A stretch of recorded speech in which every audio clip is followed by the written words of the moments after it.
Howdy folks, quick video today. So let's say you've done all of your major and minor scales. You've been playing for a couple years, whatever, and you can play all your major and minor scales, 4 octaves, hands together, musically shaped, 16th notes, 144 beats per minute. That makes you an advanced student by pedagogy guidelines, generally speaking. What do you do now? What if, you can keep doing those things forever if you want to, but doesn't that seem kind of boring and less musical? Well, there are a bunch of several advanced scale ideas that either teachers never teach or a lot of students never really get this far. So it's kind of new for a lot of people. I've been doing these for 20, 25 years, 30 years, whatever. So it still surprises me how many people have never heard of doing scales this way. So super quick, I don't want to get too detailed. We're going to do scales in tenths, sixths, and thirds, and then we'll do some other things. So what do you mean tenths, sixths, and thirds? We're going to start a tenth apart, sixth apart, third apart.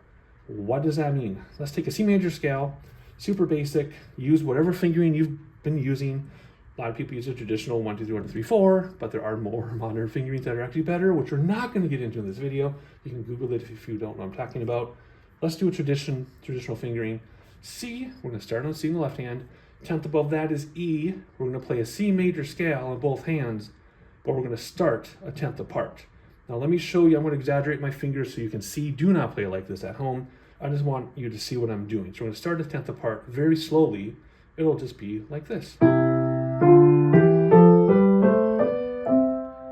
Right? C major scale, both hands, but a tenth apart. And then you can go as many octaves if you want. 4 octaves, 2 octaves, probably 3 octaves, depends where you start on the piano. That's all that is. Those are your tenths. Sixes, reverse it. C in the right hand, E in the left hand, now we're a sixth apart.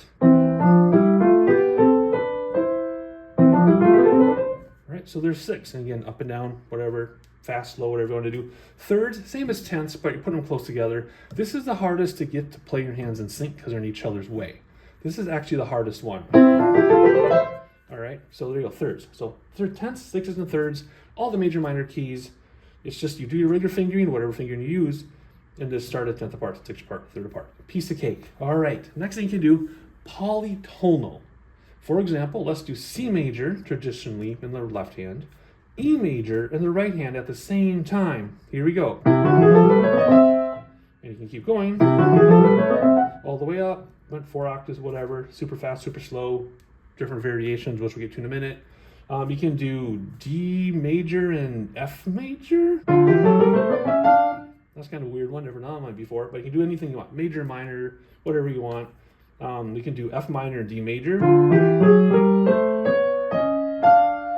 That's a hard one to do, but you get the idea. You can mix them all up, right?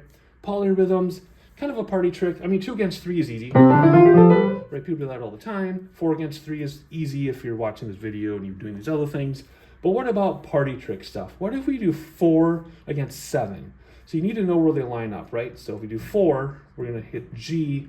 7, we're going to hit C. So C and G line up.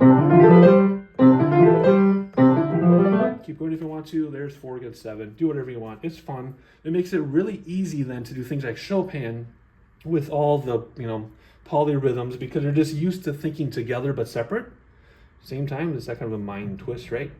You're playing together, but you're also playing separate. It makes Chopin really easy. So that's a good one to work on.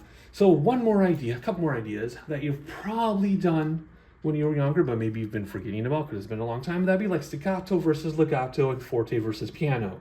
Staccato versus legato, piece of cake, right? Easy, easy peasy. Forte versus piano, easy peasy. What about staccato piano versus legato forte? That's much more difficult than staccato forte, legato piano. Think about that for a second. We're going to do staccato piano, legato forte at the same time. This one is actually a lot harder than you'd think at first until you really get thinking about it. But then you keep going up. Not one octave, don't do just 1 octave, do 4 octaves, do 144 beats per minute. You know what I mean? Do that other stuff with these. So anyway, there you go. Things you can think about beyond the regular scales, tenths, sixes, and thirds, all the major and minor keys. Polytonal, 2 totally different scales at the same time. Polyrhythms, it's a fun party trick, but it also helps with things like Chopin. And then mixing up articulations and dynamics. You can even mix and match. So you can do like 2-note slurs. I'm exaggerating, of course, against 4-note slurs. That one's hard. I didn't think of that one until just now. 2-note slurs against 4-note slurs. That's hard. Wow, that one's tough. That's a fun one. So there you go. Take it for what you want. Leave comments because there are tons more. I could probably think of 30 more if I wanted to do a longer video, but that's a good start. Get back to practicing. Make technical exercises fun, and I'll see you later.